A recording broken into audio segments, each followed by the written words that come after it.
Warning, warning! As a medical doctor, I must inform you that there are side effects to this coaching session. Beware.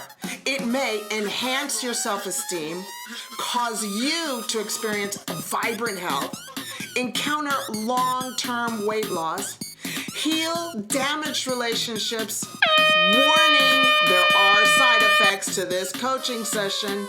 It may increase your enthusiasm for life and bring about hope. It may cause you to have productive and optimistic thinking. It could even help you not allow messed up people to ruin the rest of your life and help you realize the masterpiece that you are and empower you to be the boss of your brain. Warning, these side effects may be long-term. This is Dr. Isabel from Doctoronamission.com. Hello and welcome back. In this session, you will be learning about the overview of your amazing body. It is a miracle that our bodies work so well. So we're going to go ahead and start from the top. Now, before we begin, I just want to let you know I am not an artist. I do want to become a painter. However, I'm not right now. So what you're going to see behind me is just a Dr. Isabel rendition, okay, of the brain. So smile away if you want. So we're going to go ahead and start from the very beginning. A very good place to start. I'm also not a singer, but deep down inside, I would love to be a singer. Okay, so let's start from the top, shall we? The nucleus accumbens. This is your brain, and that's a smiley face. Do you have a smile on your face? Do you know that a smile suits you beautifully? So make sure you are out there putting a gorgeous smile on your face, okay? Because we so need it. So we're going to go ahead and start from the top. The nucleus accumbens. Well, what is that? Well, that's a part of your brain that is, we in the medical field called the addiction center. And that's where people get addicted to things like pee, cocaine, heroin, sugar, caffeine, tobacco, gambling, pornography. Let me see if I missed alcohol. Wow, how could I have missed that one? And the reason the nucleus accumbens is called the addiction center is because there is this beautiful hormone that's released called dopamine. And when we get the hit of whatever we're addicted to, dopamine's released. And dopamine is that happy hormone. It's that hormone that you feel when you fall in love, or when you eat chocolate, or when you have your first sip of coffee. Yeah? So that's dopamine. And that puts a happy face on your face when you're having high levels of dopamine. However, what happens is when the dopamine levels go down, your brain, the nucleus accumbens, is impressing on you to get another hit of whatever it was that you were eating, shooting up, drinking, or watching. This is just the basics of what's going on in your body. It's hormones. A lot of it is hormones. And we now know that sugar is 8 times more addictive than cocaine. A study was shown that if you've got rats that are addicted to cocaine and you offer them cocaine or sugar, guess which one they pick? They pick sugar, even though they're addicted to cocaine. That is because you get more dopamine release with sugar than you do cocaine. So no wonder our kids, our teenagers, our young adults, our adults, and our elderly are so addicted to cocaine. No, I'm sorry, not cocaine, sugar. That's why we've got a problem, because people love the feeling of dopamine. It just makes you feel like twinkle toes, and you're just constantly happy. So that's the nucleus accumbens. The next is your thyroid. Your thyroid's located right here in your neck. If you notice, this is your neck. Actually, let's do the whole overview before we begin, okay? You've got your brain, just in case if you didn't understand my picture. You've got your brain, your neck, your stomach, and then this is your small intestine, and then this is your large intestine, and then out from the bottom is a big poo, and then over here is your liver, your kidney, and your pancreas. So those are the big areas we're going to be talking about today in the overview of your amazing body. So your thyroid controls your metabolism. And what is your metabolism? Your metabolism is what burns calories. It's what burns fat throughout the day. It's kind of like your fireplace. And if you have a strong working thyroid, you will have a strong working metabolism. Next is we've got our stomach. Now the stomach is where food comes in and hydrochloric acid comes in, is secreted in your stomach, and that helps break down a lot of the food, okay? And the key in the stomach is to understand that there's a hormone in there called ghrelin. And ghrelin is in the stomach, and the only way I remember ghrelin is because it starts with a G. And G is for gut, or G is for grrr, I'm hungry. So ghrelin tells the brain, I'm hungry. And so the brain tells the mouth, start eating. So it eats, it goes into the stomach, and ghrelin goes, I'm getting full. So ghrelin tells the brain, I'm full. And ghrelin also has a communication, has a relationship with another hormone from the fat cells called leptin. So let's just put a little fat cell right here, okay? A fat cell. And that fat cell releases a hormone called leptin. And leptin is gorgeous because it talks to ghrelin. It talks to ghrelin. It says, hey, you know what? I've got enough fat in my fat cells so you can stop eating. So they have a beautiful communication system. And also, leptin also is talking to the brain. So leptin tells the brain and tells the stomach, hey, I need to eat, or hey, I've got enough food. I've got enough storage. Isn't that amazing? Hormones. Wow, it's just amazing. So that's the stomach. The two big hormones are ghrelin, and outside of the stomach in the fat cell is leptin. Then let's see. Let's go down to, we'll go ahead and go into the liver. Now the liver is a big detoxifying center.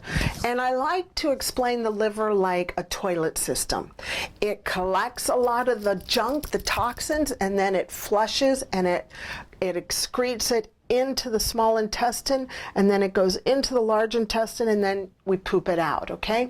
So your liver is so important to have it be clean. It's like your very close friend, and you want to take very good care of it. Now, in the liver, a couple of things happen. One is actually, I should probably use green so you can see the difference.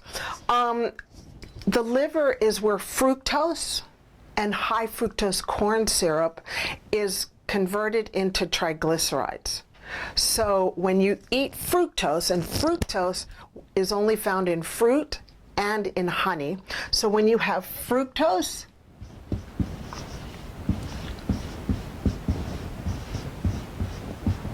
or high fructose corn syrup, which we've talked about, right? What that does is it goes into the liver, and then the liver creates triglycerides. And then the triglyceride level goes up in your blood. Or the triglycerides also live in your liver, and you get this issue called a fatty liver, which I've mentioned to you before. And fatty liver is not good because fatty liver kind of like stops the liver from doing its beautiful job of collecting the toxins and then flushing it into the large intestine and then out as poo, okay? So we got to take good care of our liver. And then we've got the kidney. Now the kidney is another detoxifier. I like to explain it as a filtration system. And it filtrates all the toxins in your blood. So it's very important to be drinking lots of water so that you are cleaning, so you're actually assisting the kidney to flush out a lot of the toxins, okay? Is everybody okay out there? Are you okay out there? Okay, I know that this is a lot of information. You know what? You can pause, rewind, come back to this at any time, okay? If I'm going too fast or if you need to hear this again, that's the beauty of these videos. You can go back and take a listen to it later, okay? All right, so now let's take a look at what happens in the small intestine. The small intestine is very important because what's going on is the stomach is actually squeezing the food into the small intestine. And the small intestine is where a lot of the absorption of the macronutrients, which are your carbohydrates, your proteins, and your fats, and also your vitamins and your minerals are absorbed into the small intestine, and then it goes into the blood, and then they go to their specific homes where they're needed, okay? They know where they need to go. Isn't that amazing? I love it. You know, when I was studying this, preparing this section for you, I was like, wow, our bodies, you know, we don't even have to think about this. It's happening all on its own. Isn't that amazing? Okay, so then what happens is the pancreas right here, when it sees a lot of sugar in the blood, what it does is it secretes insulin. And as you know, insulin takes that sugar in the blood and it puts it into the cells. However, if we've got insulin resistance, which is what we're seeing a lot of in type 2 diabetes and obesity and pregnancy and in people who smoke, right? Because those are the three ways you get insulin resistance: is being obese, smoking, and being pregnant. Those are the three ways you get insulin resistance, okay? Obese, pregnant, and smoking. Those are the big three. So when you've got insulin resistance, what happens is insulin fits in, but it's a rusty key. It won't open up the cell, and so the cell does not open up, and it does not receive the sugar. So what happens is that sugar is in the bloodstream still, and sugar in the bloodstream is very inflammatory. It causes damage to the eyes. I mean, imagine like a stiff brush that's rubbing up the blood vessels up against that go to the eyes. Or it also scrapes to the blood vessels going to the heart. It also scrapes to the blood vessels going to the kidneys, so we get kidney failure with type 2 diabetes. And it also messes up our circulation. And so we've got poor circulation. We've got this thing called neuropathy, which is just a simple medical term for inflammation of the nervous system, so that you're not feeling correctly in your extremities, in your hands and your feet. So you get pins and needles, and oftentimes, more severe cases, you have no sensation in your feet.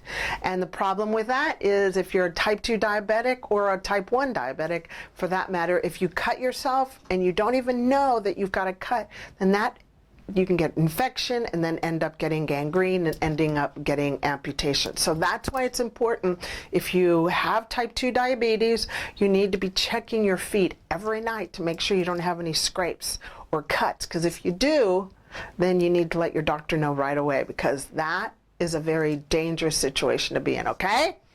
All right, you listening up? Okay. All right, so we've covered so far up to here. Now let's see what happens in the large intestine. The large intestine is also known as the colon. And in the large intestine, what's happening is the water is being sucked out of the food that's up to this point. Okay, and that's why it's so important to be drinking your water. Because if you're not drinking water, guess what's going to come out of your rectum? You're going to have little rabbit poos. That's why it's so important to drink water, because your large intestine talks to your brain, and they have this special relationship, and it tells they tell each other, I'm thirsty, or I need to drink more water because I'm not getting enough water reabsorption through the large intestine and through the kidney, okay? So let's make sure we're drinking enough water so you don't poo rabbit poos, or sheep poos, or whatever kind of small little poos, okay? Now there will be another section talking specifically about what a perfect poo is. Yes, really, I will be addressing that, but we're gonna have lots of fun doing that. So before I go, I just want to talk to you quickly about energy drinks. Now, when you drink an energy drink or a soda or any kind of juice, what happens is you're drinking your calories, and it goes to the stomach, and your stomach never really registers that it's full. Ghrelin never says to the brain, hey, I'm full, I've got enough food. So what happens is you eat more. So drinking your calories is not a good way to get healthy, okay? You can still get super fat drinking your calories. And in regards to diet drinks, that's even worse. What happens is the feedback loop from the stomach into the brain is completely broken down, and there's no communication. So if you drink a diet drink thinking that you're going to lose weight, let me just tell you this research. There was a research that was done for 1 year, and there was 2 groups of people. One drank 2 regular drinks a day. Okay, like Coca-Cola, Pepsi, Mountain Dew, whatever, it was a soda drink. And then the other group drank 2 diet drinks. By the end of the year, guess which group gained the most weight? The diet drink people. They actually gained 10 kgs, which is like 12 pounds. So, no, it's 22 pounds. 10 kgs is 22 pounds. So don't be fooled thinking that energy drinks or diet, don't be fooled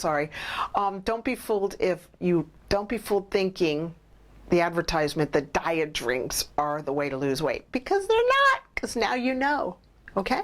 You got the truth. So to recap about our amazing body, we have the nucleus accumbens, which secretes dopamine. The key is getting our addiction centers under control so that we don't have all these ups and downs of dopamine. We need to just have a nice steady level of dopamine, and we'll be talking about how to do that with nutrient-dense food. The next is your thyroid, which controls your metabolism. Next is your stomach, which grabs all the food and starts digesting it by secreting some hydrochloric acid, which is an acid that just tears things up. And then you've got your pancreas that secretes insulin. You've got your small intestine that sucks out all of the vitamins and nutrients and macronutrients and minerals from the food. And then you've got your large intestine that sucks out all of the water from your colon.